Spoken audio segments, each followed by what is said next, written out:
José, olhando para, portanto, o regresso de Marco Silva a Portugal e a ida para o Benfica, este vídeo partilhado pelo Clube da Luz mostra, sobretudo, que já está a haver trabalho e isso é o mais importante nesta fase. O maior desafio vai agora ser montar um plantel, perceber quais é que são as escolhas para integrarem a equipa do Benfica e também as escolhas daqueles jogadores que vão sair. Claro que sim, esta é a fase do enamoramento, do encantamento, tudo corre bem, vive-se um momento de paz, felicidade e harmonia no Benfica, depois de 3 meses muito intensos e bastante convulsivos, vamos dizer assim, com avanço e recuo, nunca se percebia muito bem o que é que seria passar com José Mourinho e a sua ligação ao Benfica. Esse assunto ficou resolvido. Marco Silva foi apresentado numa cerimónia que eu creio que foi bem conseguida no Museu do Benfica na passada sexta-feira. Falou bem, sempre naquele seu registro muito assertivo, muito friendly, se tu quiseres, mas firme, em relação a algumas respostas que deu.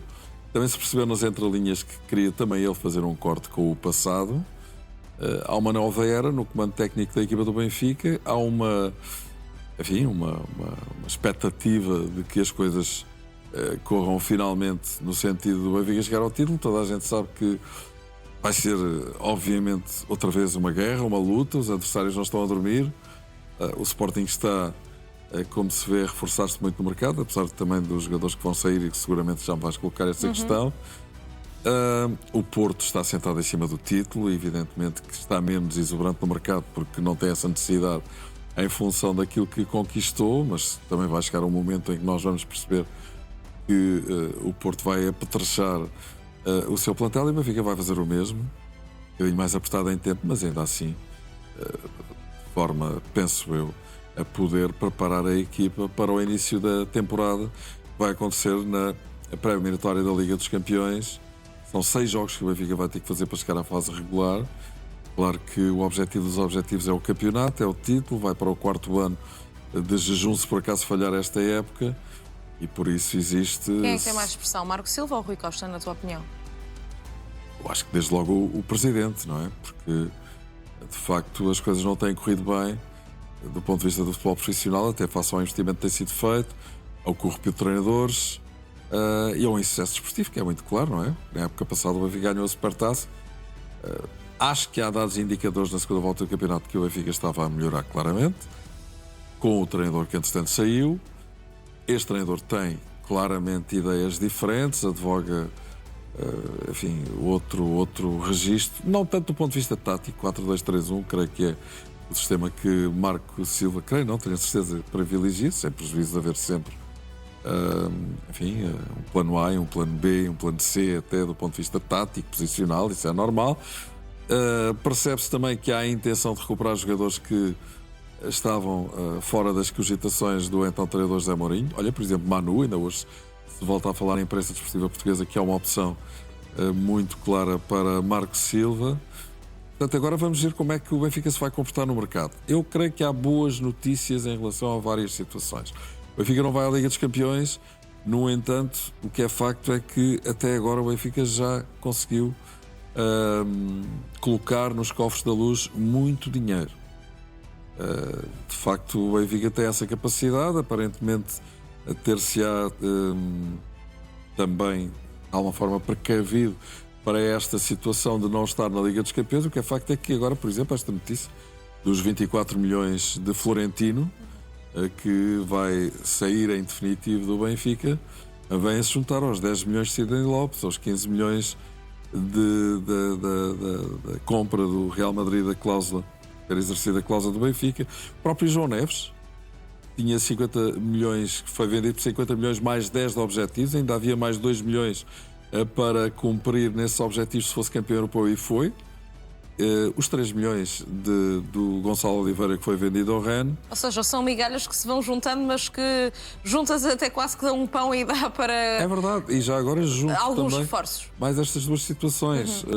Rafael Rodrigues estava emprestado ao Al Ain, foi agora comprado por 2 milhões e meio por 60% do passe. Realmente Cockchu, que estava emprestado. Sim. no início da temporada ao Besiktas e que tem agora compra obrigatória de 30 milhões. Portanto, o Benfica está aqui a fazer um encampo financeiro muito importante. Estamos a falar de muito dinheiro e que de alguma forma pode compensar a não presença na Liga dos Campeões. Acho que o Benfica vai ter que ser bastante assertivo no mercado, na compra e na venda de jogadores.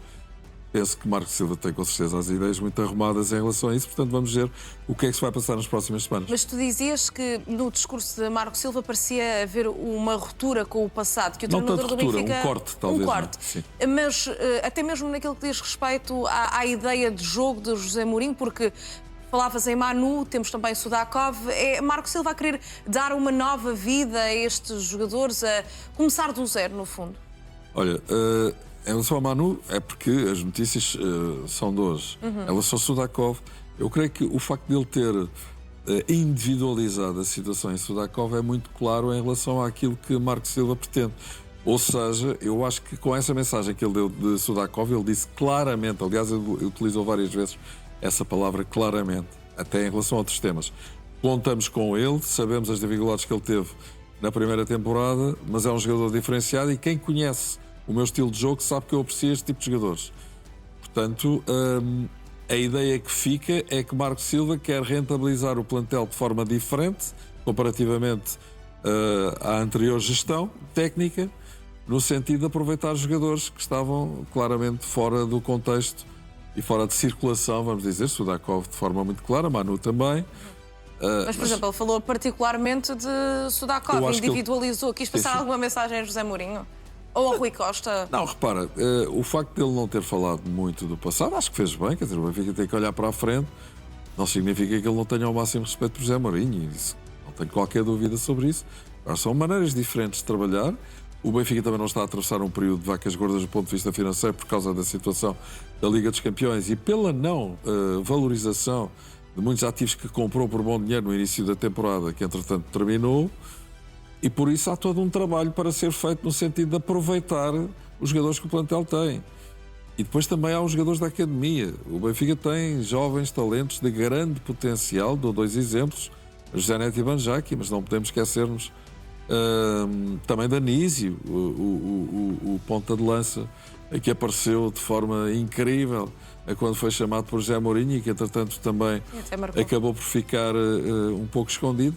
Enfim, Ivanovic, vamos ver o que é que Marco Silva pretende dele, mas também é bom não esquecer que o Benfica precisa de vender para ir a comprar. Portanto, estou muito curioso para ver como é que se vai articular esta engenharia no sentido do Benfica, enfim, ficar com um plantel mais apetrechado, com mais opções. A questão dos centrais é completamente óbvia. Mais ou mais agora com essa especulação de que José Mourinho até pode estar a pensar em Tomás Araújo. Quer dizer, já não bastava a saída de Otamendi. Claro que se Tomás Araújo for para o Benfica, para o Real Madrid, é bom dinheiro que entra no Benfica. Mas do ponto de vista desportivo, evidentemente que é um buraco que se abre ali, já depois de Otamendi ter saído. Resta só praticamente António Silva. Só assuntos para acompanhar com muita atenção. Mas, José Nunes, nós também, ao longo desta época, fomos ouvindo alguns comentários a dizerem que, no fundo, José Mourinho foi uma espécie de escudo para Rui Costa, que acabava por amparar muitas das críticas, não só dos adeptos, mas também de outros treinadores, quando foi o caso de Prestiani, por exemplo. Será que agora Marco Silva vai ser mais protegido por parte de Rui Costa? Em relação a José Mourinho, cheguei a ouvir dizer que ele assumia praticamente 3 funções no Benfica, de treinador, diretor de comunicação e até de presidente.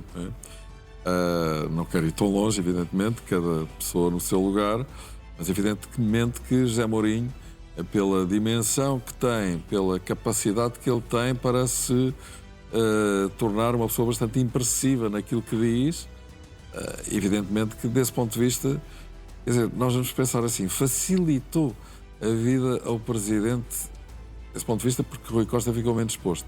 Mas não creio que tenha ganho grande coisa com isso, porque na verdade quando os maus resultados surgiam, não era com José Mourinho que os adeptos, ou para José Mourinho que os adeptos apontavam as suas críticas, mas para o Presidente. Foi muito claro este último jogo frente ao Sporting de Braga, que determinou que o Benfica praticamente hipotecasse, como acabou por acontecer o segundo lugar, e não foi para José Mourinho que as críticas foram dirigidas.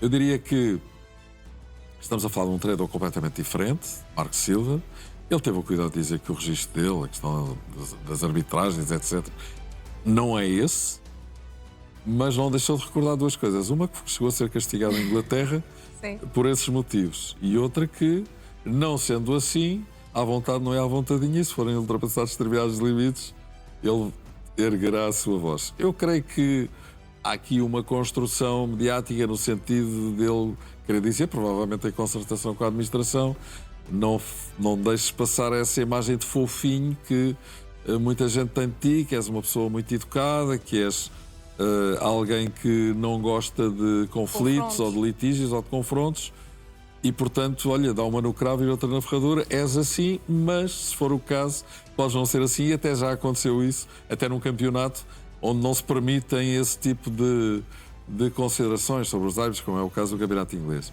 Portanto, eu diria que acho que os propósitos comunicacionais foram alcançados. Acho que o Benfica contratou um excelente treinador, não tenho dúvida nenhuma. Acho que o Benfica perdeu um grande treinador, também não tenho dúvida nenhuma. Estou a falar de José Mourinho, mas é uma época e uma era diferente. O Benfica tem que olhar para a frente e acho que todo o discurso de Marco Silva na apresentação, que eu acho que foi bem conseguido, aponta nesse sentido.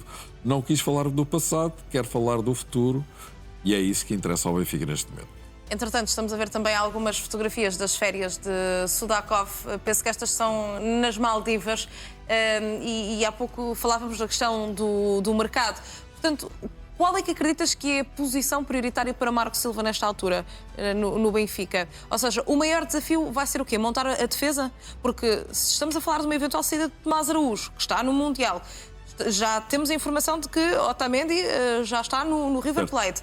Como é que vai ser aqui a questão dos centrais? Como é que Marco Silva pode esperar para terminar o Mundial, para ver que os jogadores é que tem e no fundo, só depois é tratar desse aspecto da Não defesa? parece, eu acho que o Benfica vai já começar a trabalhar, já está a trabalhar seguramente nesse aspecto e se calhar até já estava a trabalhar nisto antes da apresentação de Marco Silva, com, obviamente, a sua aquiescência, mas eu diria que se Tomás Araújo não sair, o Benfica vai comprar 2 centrais. Se Tomás Araújo sair, provavelmente o Benfica terá que olhar para o mercado no sentido de ir contratar 3 centrais, o que é de facto uma enormidade. Portanto, vamos esperar para ver. Depois há a questão do meio-campo, com esta manifestação, com esta intenção de aproveitamento de Manu, não saindo ninguém, mantendo-se Rios, mantendo-se Aursnes, com Barreiro, com Barrenetxea, que também, como se sabe, na última fase da temporada caiu completamente fora das opções de José Mourinho. Não sei o que é que o Benfica quer fazer em relação a Enzo Barrenetxea.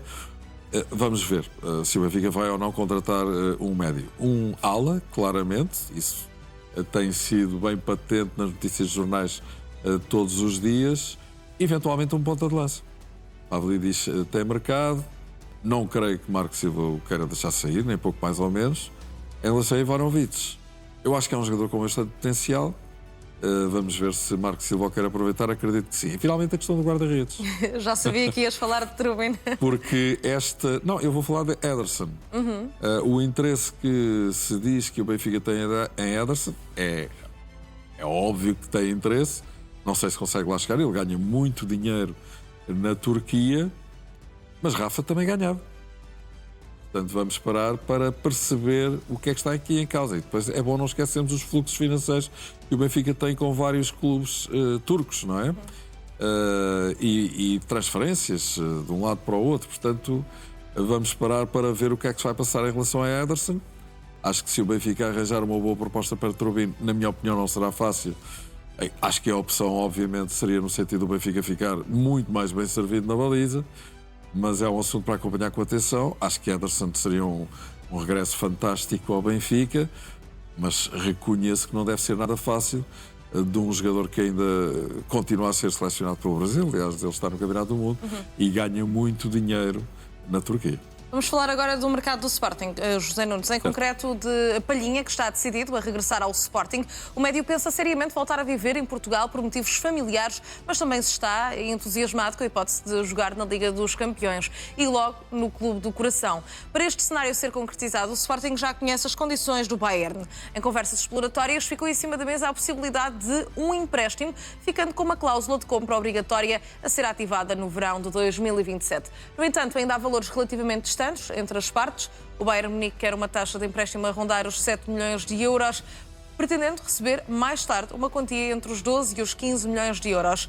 Já a SAD, liderada por Frederico Varandas, considera este valor exagerado. O Sporting não queria ir além dos 15 milhões no total da operação. Portanto, José Nunes, parece que há aqui pelo menos cerca de 7 milhões a separar Bayern Munique e o Sporting. Como é que se vai chegar a um consenso? Será que Palhinha pode exercer alguma pressão ao clube alemão? Eu acho que o Sporting quer muito Palhinha, faz todo o sentido que queira Palhinha. Palhinha seria, sem dúvida, um grande reforço para o Sporting. Este regresso, olha, estávamos a falar de Anderson poder regressar ao Benfica. Neste caso, o regresso de João Palhinha ao Sporting, com mais do que previsível saída de Ullmann, seria, de facto, um achado. Do ponto de vista financeiro, lá está. É um jogador que ganha muito dinheiro, tem ligação ao Bayern. O Bayern, creio que não contará com ele, mas também não vai oferecê-lo. Portanto, é neste limbo que o Sporting tem que negociar e tentar perceber até onde é que pode ir. Claro que, como disseste muito bem, Madalena, a vontade do jogador é importante, não é decisiva ou absolutamente decisiva, mas pode ser muito importante. No entanto, eu queria dizer que o Sporting está-se a ver de dia para dia que isto vai acontecer, é, sem dúvida nenhuma, das três grandes, a equipa que vai alterar mais o seu plantel.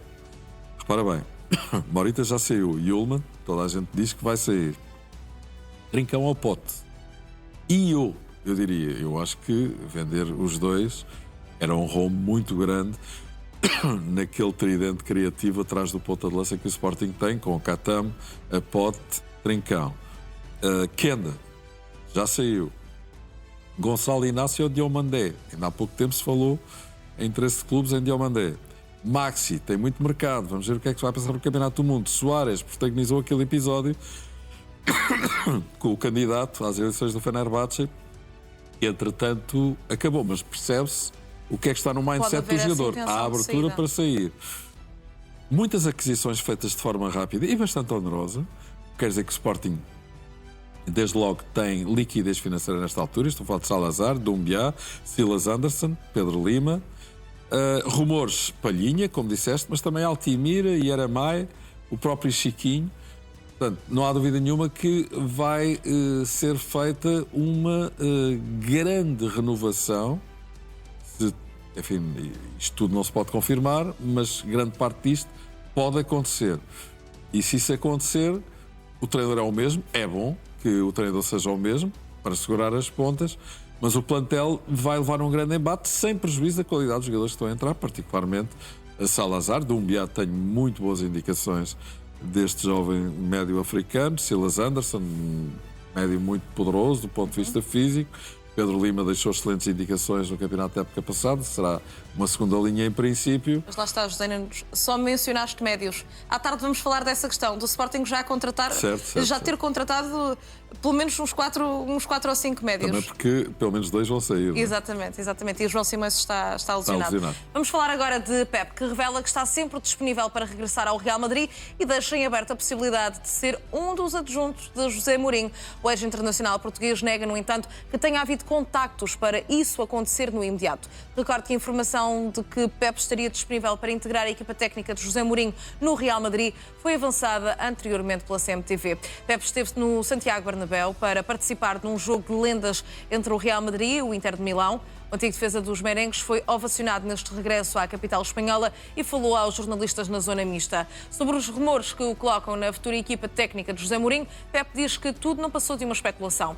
Já sobre o regresso do ex-treinador do Benfica, o antigo internacional português, refere que Mourinho é uma peça fundamental para que todos estejam sintonizados e para ajudar o Real Madrid a dar a volta. José Nunes, no fundo, a Pep ontem abriu mesmo a porta à tarde a um regresso ao Real Madrid, num outro cargo, numa outra posição. Acreditas que seria um nome importante para estar no balneário, para ser o braço direito de José Mourinho? Dentro da mesma ótica do ingresso de José Mourinho no Real Madrid. Duas pessoas que conhecem muito bem o clube e duas pessoas que têm carisma para, cada um nas suas funções, para poderem agarrar um balneário que nós percebemos que está quase despedaçado por muitos episódios que aconteceram ao longo da época, particularmente na ponta final, que até culminaram com cenas de pugilato, não é? A par do insucesso esportivo que o Real Madrid teve. Portanto, sem dúvida nenhuma que na equipa técnica de José Mourinho, um homem como Pep ou alguém com o seu perfil, pode ser outro ex-jogador do Real Madrid, seria com certeza e será muito importante no sentido de haver uma enorme alteração na forma como as coisas têm sido conduzidas, porque já se percebeu que dessa forma o Real não vai a lado nenhum, mesmo com os jogadores que tem. Por isso é um assunto também para acompanhar com muita atenção, muita curiosidade, como é que José Mourinho vai lidar com tudo isto. Se há algumas das estrelas do Real Madrid que vão ser afastadas ou ser colocadas no mercado, e quem é que vai estar ao lado de José Mourinho nesta luta que vai ser, sem dúvida, muito importante para gerir, estabilizar e disciplinar um balneário que, na minha opinião, é talvez o principal motivo pelo qual o Real não está a alcançar os resultados que a qualidade dos seus jogadores justificaria. José Nunes, às 3 horas temos uma nova edição do Mercado Now. Vamos estar muito atentos. Obrigada pela tua companhia.